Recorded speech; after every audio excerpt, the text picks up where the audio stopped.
কুমড়ো পাতার ভর্তা তৈরির জন্য আমি বাটিতে জল নিয়ে নিচ্ছি আর পাতাগুলো বেশ ভালো করে বেছে সেই জলে ধুয়ে নিচ্ছি।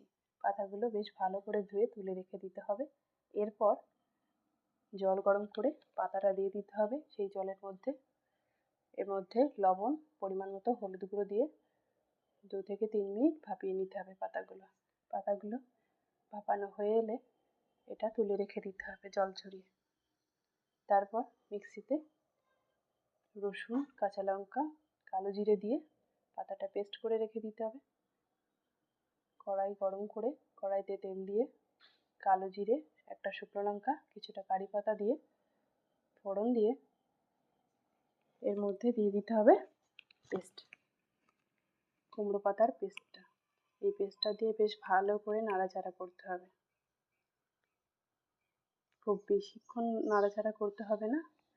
পাতাটার জল শুকিয়ে এলে এটা নামিয়ে ফেলতে হবে।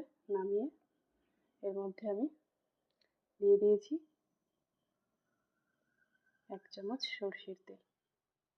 ব্যাস, আমার 1 থালা ভাত শেষ। এই একটুখানি পাতা